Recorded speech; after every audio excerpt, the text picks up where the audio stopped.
Professor, good morning to you. These numbers are pretty big, aren't they? Oh, yes, Carl. I mean, look, part of it is probably because other countries around the world aren't doing as good surveillance because with COVID, because they're also fed up with COVID, but Australia is still doing pretty good surveillance and we're seeing pretty high numbers in terms of cases.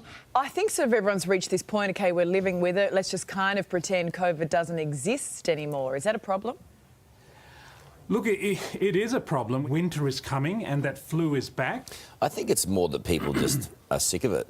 They just want to move on with their lives. They know for the majority of people that it's not going to lead to them being in hospital. That's right. So for most important thing, Ali, I think is for people to have their booster. We know that boosters do make a difference. So if people just have a booster, that might make a big difference. It sounds like you're pleading and that you're desperate for them to have them, and people are just like, oh, I'm just done.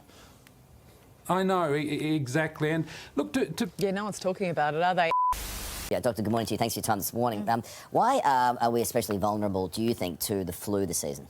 Well, there's a few reasons, but the numbers that you just showed are the biggest one. Over the course of the COVID-19 pandemic, we closed our international borders, so there was much less illness coming in, and we all did our social distancing, wore masks, washed our hands. All of those measures that do a fantastic job of stopping the spread of flu meant we had none. We had next to nothing in terms of influenza for the past couple of years. So the answer is we just don't interact with anyone at any time and everything's going to be okay. Keep your distance. No, we'll all go mad.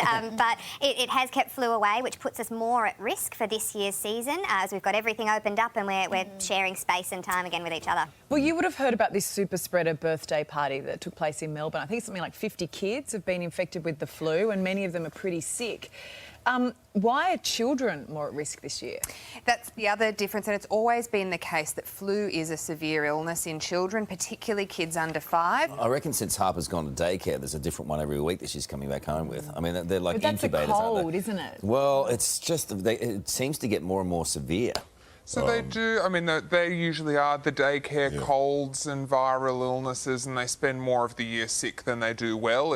It's true, but influenza, the flu, really can be a life-threatening illness in kids, pregnant women, older people, and anyone really. So it's just so important that all Australians this year should be vaccinated, and certain high-risk groups get a free one, but it's pretty cheap otherwise. It's $15, $20, and certainly a worthwhile thing to do. Is there anything else you can do to try and prevent it, you know, from your kids getting it? Maybe? You just want me to say again, wear a mask, wash your hands, keep your distance, again.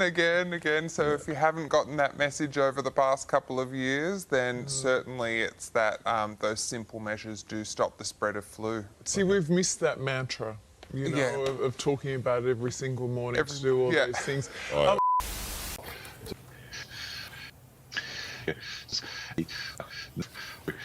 Health authorities are urging Victorians to mask up as COVID case numbers remain high and flu infections are expected to overwhelm the state's health system. The AMA is calling on Victorians to voluntarily wear face masks ahead of an expected surge in COVID.